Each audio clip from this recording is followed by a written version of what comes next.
São mais de 40 milhões de euros que constam no plano e no orçamento do município de Angra para 2023. Os documentos foram aprovados pelos socialistas com a abstenção da oposição. O número fica dependente do que for realmente feito no âmbito do Plano de Recuperação e Resiliência na área da reabilitação de habitações. O Primeiro Direito é um programa que se destina à habitação degradada e a situações de carência habitacional, quer seja de precariedade, de sobrelotação, de insalubridade, de insegurança e, no fundo, o que o município, na sua estratégia local de habitação, contemplou foi, identificou as situações de carência que existem no concelho, quer seja de habitação social, como também de habitação de privados que podem ter aqui beneficiar das medidas do PRR, e estamos a falar em 448 habitações do património do próprio município, 9 de juntas de freguesia e depois já há aqui 190 habitações que são habitações privadas e de pessoas que podem reunir condições de beneficiar do PRR. E é importante esclarecer que à conta do município está um investimento que ascende a 68 milhões de euros e dos privados um investimento que ascende a 24 milhões de euros. Uma fatia considerável do investimento vai para a melhoria das vias terrestres com a colocação de asfalto. O Executivo Camarário destaca também outros projetos. Nós continuamos a reservar uma verba bastante significativa para, no fundo, melhoria da nossa rede viária. Nós temos aqui tido alguns problemas em termos de materiais, em termos também de mão de obra, mas continuamos a reservar uma verba significativa e a apoiar, queremos apoiar e queremos melhorar também as nossas vias. Temos aqui algumas obras que já estão a decorrer, com alguns atrasos também derivados à mão de obra, que está a faltar aqui na Ilha Terceira, mas vamos continuar a lançar projetos para que, na realidade, a nossa rede viária melhore significativamente. Uma outra obra de alguma dimensão e que nós gostaríamos de ver este ano iniciada é o equipamento do centro interpretativo. Vai depender da abertura do quadro comunitário, das elegibilidades, temos estado também à espera disso para saber para que lado é que vamos, mas estamos a estimar uma despesa na casa de 1,6 milhões de euros.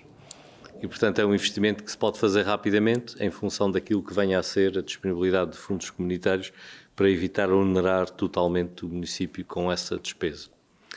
Depois temos outras obras de alguma dimensão, uma delas é a construção de um novo reservatório na zona da Fonte da Telha.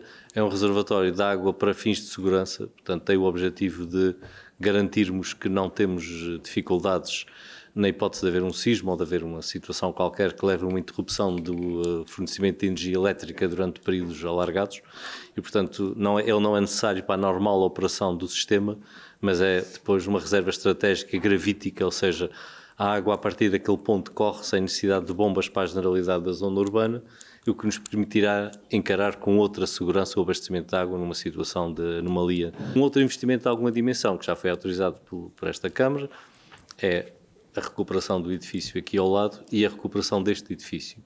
Nós vamos também substituir as janelas e o teto do edifício aqui dos espaços do Concelho, porque temos um problema de térmitas e não queremos que as térmitas alastrem a este belíssimo soalho que está aqui à frente e, portanto, temos que tomar algumas medidas preventivas neste edifício. Esse investimento também está preparado e estamos em condições de o iniciar. Também, porque este investimento em parte tem a ver com a questão da eficiência energética e da boa gestão da energia neste edifício, também temos um outro investimento que tencionamos ver arrancar em breve, que é a criação de um parque solar comunitário ali na zona da Praça de Touros, para as pessoas que vivem na zona classificada, ou seja, as pessoas que vivem na zona classificada neste momento estão virtualmente excluídas de participar nas questões do fotovoltaico de produção doméstica, porque a legislação não permite que coloquem os painéis em casa. Em função disso, nós vamos criar um parque ali naquela zona em que quem quiser subscrever a sua participação pode subscrever. Em 2023, as juntas de freguesia terão um aumento de 15% nas verbas atribuídas. A perda de centralidade da Terceira é um tema que une os grupos municipais. Alma Menezes apela para que os poderes regionais se cheguem à frente, de forma a que a Terceira não saia do centro do mapa. Costa Neves, do grupo da coligação, fala em problema de afirmação de peso político e perda de influência económica e política. O decréscimo populacional também precisa de outras medidas. Parte de todos nós, inclusive do Governo e também do município, com as medidas que implementa. Nós perdemos 4,4% da nossa população e é preciso, no fundo, o município também ter preocupação de implementar medidas que, no fundo, façam as pessoas quererem viver no nosso concelho, e os estudantes, que muitos deles estão a estudar fora da região e que são da Terceira, queiram voltar à Ilha Terceira. As bolsas é importante, é importante apoiar para que aumente a qualificação dos nossos jovens, para aumentar a qualificação dos nossos jovens, mas também é importante que depois eles sintam vontade de regressar e se crie condições para eles regressarem, apoios ao empreendedorismo, para que também eles tenham aqui saídas em termos profissionais. A guerra na Ucrânia tem afetado diversas obras, como a intervenção na ladeira de São Francisco, mas, segundo Alan Menezes, é também a responsável pelo facto de, pela primeira vez, a empresa municipal Teram fechar um ano com resultado negativo devido ao significativo aumento de preços. O autarca esclareceu em que pé que está o terminal rodoviário. Tudo está na nossa posse, estamos numa fase de análise numa análise que ainda envolve a empresa que o fez, portanto, estamos numa fase de ler o estudo e pedir algum eventual esclarecimento, de forma que depois o possamos partilhar com outros. O estudo já é também do conhecimento da empresa que presta o serviço de transportes coletivos, portanto, as suas conclusões gerais. Já fizemos um conjunto de contactos com essa empresa, exatamente com o objetivo de prepararmos as alterações que são necessárias. Também já tivemos a oportunidade de reunir com o Sr. Diretor Regional da Educação sobre a questão do transporte escolar. E são matérias que estão em análise, têm alguma complexidade e até a disponibilidade de viaturas e a tipologia das viaturas existentes aconselha que não se faça transições bruscas, mas sim que se inicie um processo de convergência para a solução. Ou seja, não é possível implementar soluções, nem há nenhum interesse em partirmos para um dia acordarmos com uma revolução feita nos transportes. Portanto, teremos que fazer passo a passo esta transição, acompanhado dos necessários investimentos no que diz respeito a veículos, porque é preciso muito mais minibuses e muito menos autocarros dos grandes e, portanto, há aqui uma transição que tem que ser feita. E diz respeito ao reordenamento do Alto das Covas, que é uma matéria que tem vindo a ser trabalhada cá internamente e com a Direção Regional da Cultura.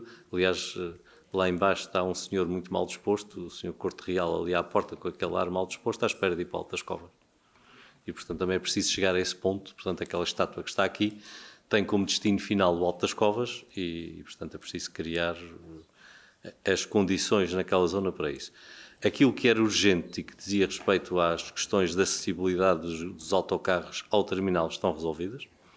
Devem ter reparado que foi alargada a saída, foi reasfaltado e, portanto, esse um ordenamento diferente e, portanto, o terminal pode funcionar sem qualquer restrição. Câmara com boa saúde financeira pode nem precisar de recorrer à banca para a construção de um novo mercado municipal. Neste momento, a capacidade de endividamento do município aproxima-se dos 30 milhões de euros e, portanto, nós não temos qualquer dificuldade em assumir a possibilidade de recurso ao crédito. Obviamente que esse recurso ao crédito também fica condicionado a um conjunto de outras questões que têm a ver com a evolução das receitas e das despesas.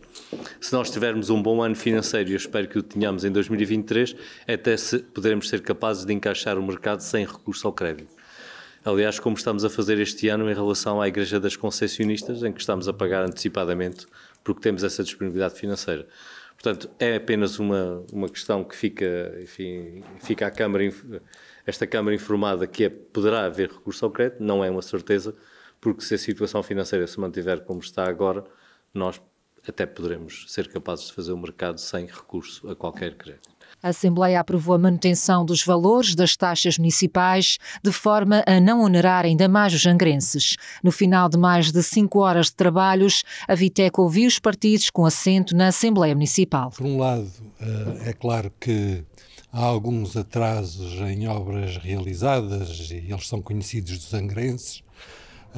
Nem sempre há uma estratégia muito definida daquilo que se quer atingir. Mas, por outro lado, houve a responsabilidade de atender a um ano que se prevê difícil, 2023, em função da inflação, para famílias, para também aqueles que se dedicam ao empresariado e, portanto, há aqui algumas propostas muito positivas para esses, nomeadamente ao não fazer crescer determinadas taxas, determinados impostos em relação aos cidadãos. Também assinalamos que a Câmara tem uma grande capacidade para investir em função de contributo da União Europeia na habitação, terá 98 milhões de euros para cerca de 4 anos, já menos, 3 a 4 anos, e os sinais que temos é que muito dificilmente isso se realizará.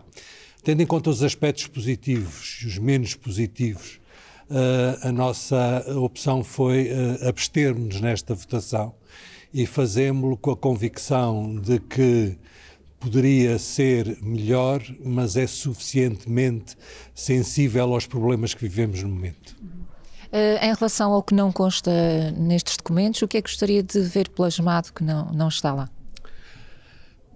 A questão que se põe é que a Câmara Municipal defende-se ao não discriminar, ao não desagregar verbas. Dou um exemplo, conservação de estradas, X milhões. Bom, mas quais são as estradas que são para conservar? Quais são as que vão ser eleitas? Pavilhão desportivo, aonde? Portanto, eu gostaria de ver essencialmente uma maior discriminação daquilo que a Câmara vai fazer, para que o nosso cheque não seja quase em branco, fosse mais sensível. Há um período na elaboração do orçamento em que a oposição é ouvida e a oposição faz as suas propostas. Ora, foram feitas uma série de propostas. Nós não sabemos quais é que a Câmara aceita, quais é que a Câmara não aceita. E digamos que, nesse caso, há uma certa falta de transparência. Portanto, eu espero ver projetos piloto de creche e jardim de infância, eu espero ver uma série de arruamentos que temos identificados melhorados, eu espero ver uma outra atuação da Câmara na conservação do seu próprio património e da conservação de elementos que são importantes para todos nós, como o abastecimento de água, as lagoas de abastecimento de água. Espero ver tudo isso e sobre isso pode ser que aconteça, pode ser que não aconteça. Bem, o PPM, juntamente com os outros partidos da coligação, absteve-se, no fundo dizendo que há coisas positivas, aspectos negativos. O aspecto positivo é que duas das ideias que nós temos avançado, como a recuperação de zonas da cidade que não têm passeios, nem têm o parqueamento, nem têm um serviço público, um bom serviço público, sejam tratadas, e ficamos contentes por saber que, de alguma forma, Cantagalo pode haver um plano para tratar dessas limitações. Também ficamos contentes com a possibilidade da Câmara agora poder, de alguma forma, regular o IMI, de forma a permitir uma melhor gestão urbana, nomeadamente em termos de saber qual é que é o serviço público que é prestado e também em termos daquelas casas que cumprem o regulamento. Temos algumas questões em termos da habitação, nomeadamente sobre a sua localização. Temos a experiência dos bairros sociais, e essa experiência de bairros sociais não é...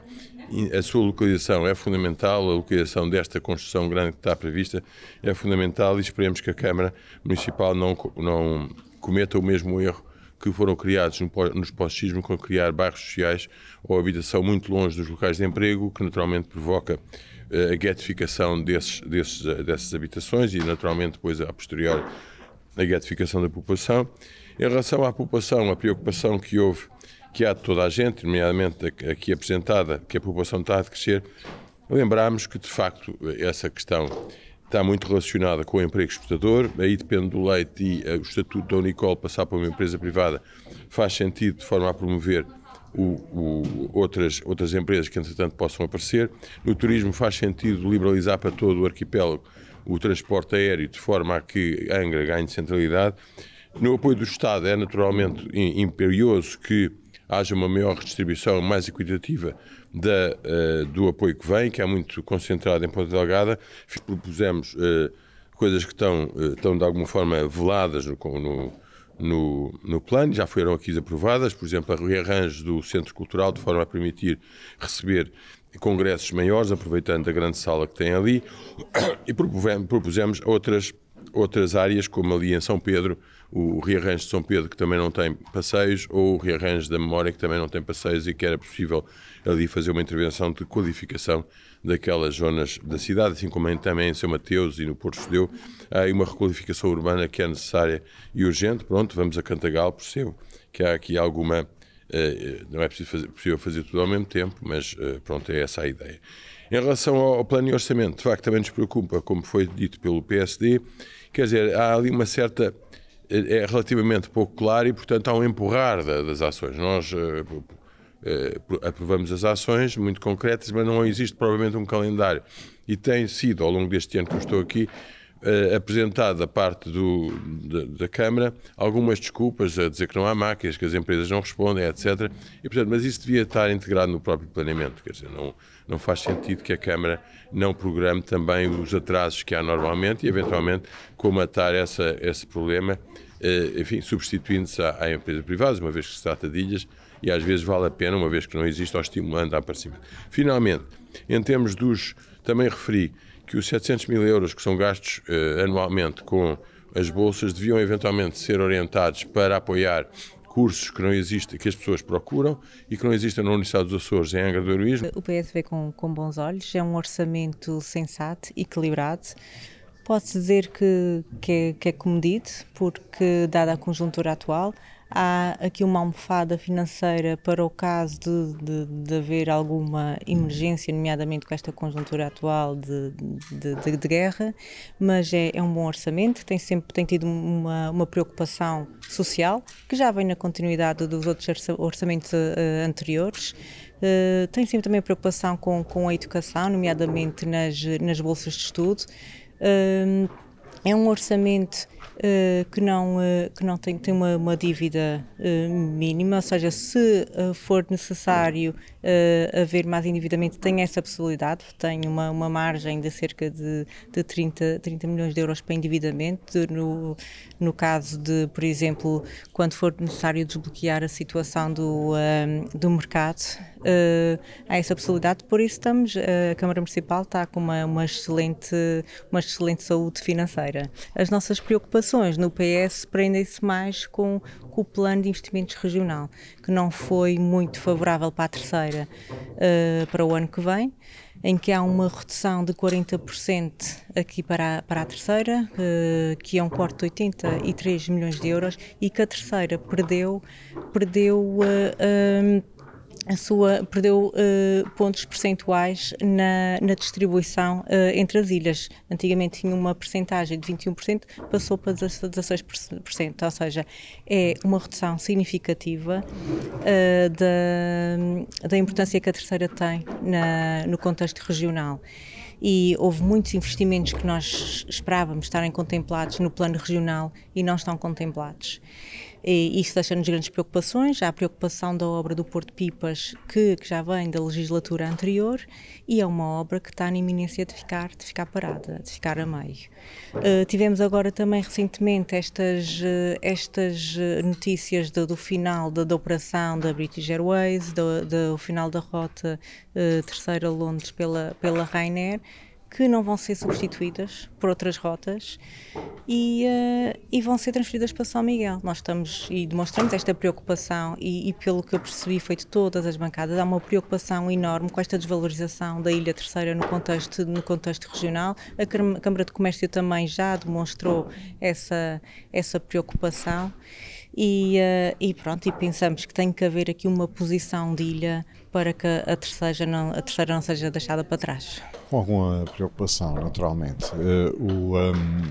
Estes documentos e este elenco camarário nestes 3 mandatos tem-nos habituado de alguma forma, são normalmente documentos conservadores, o que por um lado é bom porque não entramos aqui em implementos nem artificialismos, mas têm sido conservadores porque infelizmente de um mandato para o outro mandato tem transitado um conjunto de investimentos que teimam em não se conseguir concretizar.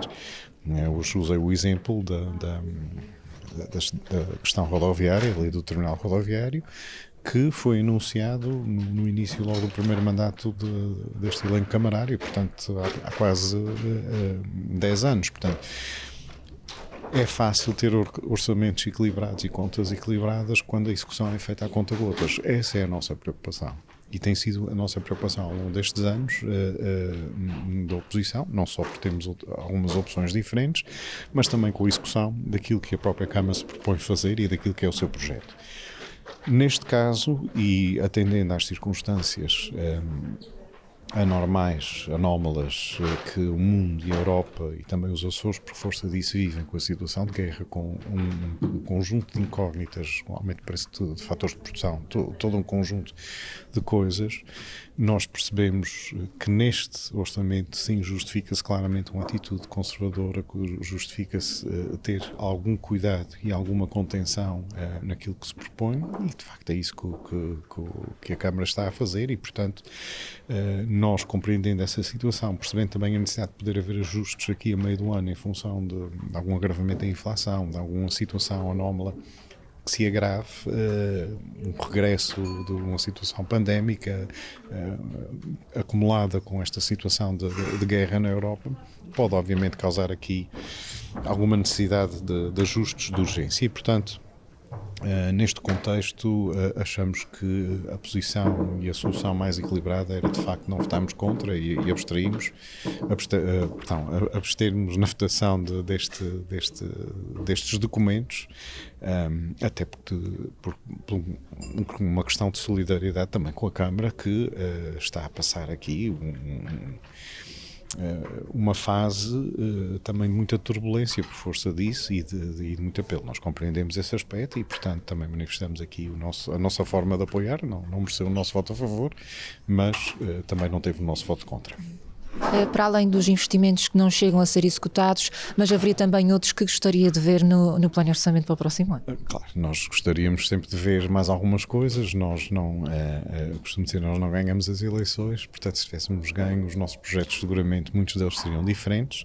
É óbvio que gostaríamos de ver mais investimentos na área das estradas, da recuperação das vias municipais, a própria zona do centro, com um conjunto de investimentos que são necessários, questões relacionadas com a ETAR, com os problemas que nós vemos e com muita frequência, com as inundações que cada vez ocorrem mais aqui. Achamos que há necessidade de também articular um melhor planeamento, não um investimento propriamente financeiro, mas um investimento numa estratégia de desenvolvimento para o Concelho e para os espaços do Concelho, quer urbanos, quer suburbanos, que depois vai influenciar todas as outras medidas. Se o IMI é mais caro ou mais barato, se é agravado, se é desagravado, se os circuitos são feitos com autocarros maiores ou com autocarros menores, se as escolas da carta escolar são estas ou são aquelas. Este planeamento tem que ser cada vez mais integrado. O espaço do Concelho não é tão grande quanto isso, não seja possível ter uma estratégia política um pouco, diria, mais abrangente, mais de cúpula sobre tudo isto e ir aplicando e tendo em conta também os desafios enormes e os constrangimentos enormes que decorrem desses desafios, da questão da demografia e dos desafios da sustentabilidade demográfica que também no Concelho de Angra cada vez nos afetam mais, não só em termos da pirâmide etária, mas também da falta de crescimento e rejuvenescimento da população.